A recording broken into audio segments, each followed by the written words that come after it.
नमस्कार, हमारे B inspired channel में आपका पुनः स्वागत है। आज का जो सब्जेक्ट लिया गया है वो है लिसनिंग स्किल्स, मतलब श्रवण कौशल। ये वो स्किल है जिससे बड़े बड़े काम सुलझ जाते हैं। अगर आप किसी से बात कर रहे हैं, जिस वक्त आप नहीं बोल रहे हैं, उस वक्त आपको क्या करना चाहिए? आपको इस तरह से सुनना चाहिए कि बोलने वाले को ये लगे कि उसको इम्पोर्टेंस दी जा रही है। अगर आप इस तरह से सुन रहे हैं जैसे कि आप सुन रहे हैं और साथ में अपना मोबाइल देख रहे हैं या आप और एक्टिविटी कर रहे हैं, तो वो बोलने वाला लगता है कि मेरी इंसल्ट हो रही है। इससे काम बिगड़ सकता है आपका। सिमिलरली, आप अगर बॉडी लैंग्वेज से उसको मुंह हिलाते हैं या एक दो बार पीछे बोलते हैं right, yes, you're right, I agree, उससे लगता है कि हाँ भाई मेरी बात सुनी जा रही है, तो वो उसको अच्छा लगता है। अक्सर हर एक आदमी को एक पेशेंट लिसनर चाहिए होता है। हालांकि ये हमें बताया गया है कि आपको भगवान ने 2 कान दिए और 1 मुंह दिया है, तो इसलिए आप सुने ज़्यादा और बोले कम। पर अक्सर ऐसा होता नहीं है, आप बोलते बहुत हैं और सुनते बहुत कम है, उससे बहुत गड़बड़ होती रहती है। आप देखिए, जब किसी को एक पेशेंट लिसनर चाहिए होता है तो वो डॉक्टर के पास जाता है। एक डॉक्टर एक ऐसा आपका दोस्त है, आपका ऐसा मित्र है जो आपकी बात को पूरी तरह सुनता है, चाहे आपकी बीमारी के साथ में उसका रेलेवेंट हो या ना हो। तो पेशेंट लिसनिंग जो है एक बहुत बड़ी कला है और ये बहुत ही ज़रूरी है हर चीज़ में। एक अच्छा सेल्समैन जो होता है, हम लोग सबके सब जो है किसी ना किसी फॉर्म में सेल्समैन है। कोई अपने कला बेच रहा है, कोई अपने स्किल्स बेच रहा है, कोई अपनी पढ़ाई बेच रहा है। किसी ना किसी फॉर्म में हम अपने स्किल्स वी आर सेलिंग। तो एक अच्छे सेल्समैन को अच्छा लिसनर भी होना चाहिए। अगर आप बात काटेंगे दूसरे की या आप ठीक से नहीं सुनेंगे तो शायद आपको ऑर्डर ना मिले। एक किताब आई थी जो मैंने 11वीं क्लास में पढ़ी थी, उसका नाम है how to win friends and influence people. उस किताब में काफ़ी सारा दारोमदार जो है वो लिसनिंग स्किल्स पर ही दिया गया है। आप दूसरे की बात सुने तो वो आपका दोस्त बन जाता है और वो आपके कई काम आता है। सिमिलरली टेलीफोनिक कन्वर्सेशन में भी, हालांकि टेलीफोनिक कन्वर्सेशन में ज़्यादातर आप वीडियो कॉल नहीं करते हैं, आप ऑडियो कॉल ही करते हैं और आप ये आप ध्यान से सुन रहे हैं नहीं सुन रहे हैं, ये दूसरे आदमी को नहीं पता लगता है। उससे क्या होता है कि वो बात करने में इंटरेस्टेड नहीं रहता है। तो आप हमेशा टेलीफोनिक कन्वर्सेशन में आप हमेशा ये बोलिए कि हाँ, यस, करेक्ट, यूर राइट, हाँ, ऐसे कुछ आप साइंस दीजिए जिससे कि उसको पता लगे कि आप ध्यान से सुन रहे हैं। कई बार आप टेलीफोन कन्वर्सेशन बहुत ध्यान से सुन रहे होते हैं और होता ये है कि दूसरे आदमी लगता है कि आप उठ के चले गए, आपको रिएक्शन नहीं दे रहे हैं, ना आप कुछ बोल रहे हैं, क्योंकि आपको देख तो रहा नहीं वो। तो वो कई बार मेरे साथ ऐसा हुआ कि जब मैं बहुत अटेंटिवली सुन रहा होता हूँ तो मैं कोई एक्शन नहीं करता हूँ, तो मुझे आगे वाला जो आदमी बोल रहा होता है पूछता है, भाई सुन रहे हो ना, सुन रहे हो ना? तो ये एक अच्छा साइन नहीं है। You must always indicate that yes you are listening. ये जरूरी भी है। और ज़्यादातर हो सके तो टेलीफोनिक कन्वर्सेशन में आप इंटरप्ट ना करें। जो आदमी अपनी बात कह रहा है उसे पूरी तरह कहने दें, और अगर इंटरप्ट करना ही है तो सबसे आखिर में करें। सबसे आखिर में बोले कि मेरा इसके लिए मेरी ये प्रतिक्रिया है, मेरा ये रिप्लाई है, ठीक है। कोई आदमी पूछता है इसका मुझे जवाब चाहिए, तो आप ये रिप्लाई बाद में दीजिए, उसी वक्त मत दीजिए, इंटरप्ट ना कीजिए। ड्यूरिंग कन्वर्सेशन आप कभी भी जजमेंट ना दीजिए। जजमेंट देने से क्या होता है कि दूसरा आदमी ही इज रिपेल्ड, वो आदमी आप में इंटरेस्ट नहीं लेता। Don't give any judgement while listening. अगर आपके बॉस आपको कुछ इंस्ट्रक्शंस दे रहे हैं और आप उनको ठीक से सुन नहीं रहे हैं या सुन ठीक से रहे हैं, बीच में आप जजमेंट साहब ये तो कारगर नहीं है, ये तो नहीं हो सकता, तो बस काम खत्म हो गया। फिर वो ही may not be interested in you, और वो किसी और को बुलाएगा जो उसको ये कहे कि साहब ये काम मैं करके दिखाऊंगा।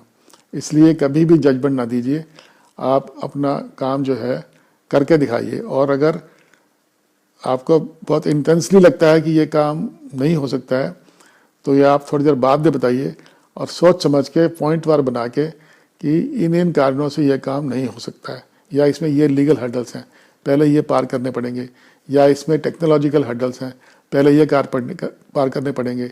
ये सब चीज़ें जो हैं इमीडिएट जजमेंट देने से पहले आपको ये सब करना चाहिए। एक मैं आपको अपना पर्सनल एक्सपीरियंस बताता हूँ। अगर आपको ऑफिस में कोई एम्प्लॉय, लेडी, फीमेल या मेल, दोनों में से कोई अच्छा लगता है, sometimes you like people not because what they are, sometimes you like people just like that. Maybe they are numerologically compatible, they are psychologically compatible, maybe they are astrologically compatible with you. तो उनसे आपको दोस्ती बढ़ाने के लिए क्या करना है, उनसे आपको एक कन्वर्सेशन स्ट्राइक करनी है और उस कन्वर्सेशन में आप बस शुरुआत करके आप चुप हो जाइए और उनकी बात सुनते रहिए ध्यान से। तो आपकी दोस्ती ज़्यादा इंटीमेट हो जाएगी और आपकी दोस्ती ज़्यादा अच्छी हो जाएगी और वह कोलीग हमेशा आपके साथ में एज ए टीम मेंबर काम करेगा। ये एक ज़रूरी है। और ये बात जिस किताब का मैंने जिक्र किया, डेल कार्नेजी वाली किताब में, उसमें भी इस बात का जिक्र किया गया है और ये मैंने वहीं से सीखा है कि आपको कब कब किस किस मौके पर आपको कब कब चुप रहना है, कब कब आपने ये इशारा करना है कि मैं हाँ ध्यान से सुन रहा हूँ। ये सब उसी किताब में बताया गया था।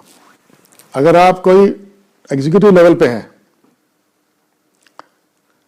और आपके पास कोई आदमी कंप्लेंट लेके आता है, देखो ऐसा है कि सीनियर लेवल पे कोई भी कंप्लेंट, छोटी हो बड़ी हो, एग्रीड पार्टी जो होती है सीनियर लेवल तक तभी पहुंचती है जब उसको लोअर लेवल पे सेटिस्फेक्शन नहीं मिलता। अगर आप किसी कंपनी एग्जीक्यूटिव हैं तो मे बी उसने कॉल सेंटर में कंप्लेंट की होगी और जो कॉल सेंटर में किसी ने अटेंड किया उसको, वो ऐसे अटेंड किया होगा कि जैसे उसको लगा कि मेरा काम नहीं होगा, और जनरली होता भी नहीं है।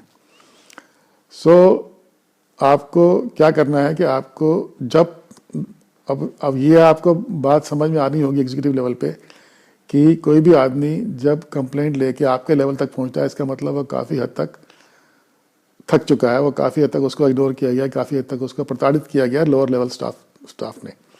इसलिए जब आप तक पहुंचता है वो, तो आप उसको एक बहुत ही पेशेंट हियरिंग दीजिए, उसे आप ठंडा पानी पिलाइए, उसको आप ऐसे बिहेव कीजिए जैसे कि आप उसकी बात को ध्यान से सुन रहे हैं और हो सकता है कि उसका गुस्सा ठंडा हो जाए और आपके लिए बहुत बड़ी क्राइसिस जो है वो अवर्ट हो जाए। अभी हमने एक वीडियो बनाई क्राइसिस मैनेजमेंट के ऊपर, उसमें बात नहीं कही गई है, पर ये एक बहुत बड़ी क्राइसिस अवॉइड करने का तरीका है कि आपको लग गया कि आदमी बुरी तरह से प्रताड़ित है और बहुत गुस्से में भरा हुआ है, तो उसकी बात ध्यान से सुनिए आप। और इससे आपका, अगर आप भी उसकी बात ध्यान से नहीं सुनते तो मे बी वो आपकी कंपनी को डैमेज करने के लिए एक बहुत बड़ा कंपनसेशन क्लेम डाल सकता है या कुछ ऐसा कर सकता है जिससे कि आपकी कंपनी बहुत बुरी तरह डैमेज हो जाए। हमें एक ट्रेनिंग में बताया गया था कि किसी एयरलाइन के द्वारा लगेज होल्ड में उसका गिटार टूट गया, उसने गिटार के कंपनसेशन मांगा लोअर लेवल पे, हाई लेवल पर, उसकी किसी ने नहीं सुनी और जब भी वो फ़ोन करता रहा, फ़ोन यहाँ से वहाँ ट्रांसफ़र होता रहता, उसकी कोई सुनता नहीं था।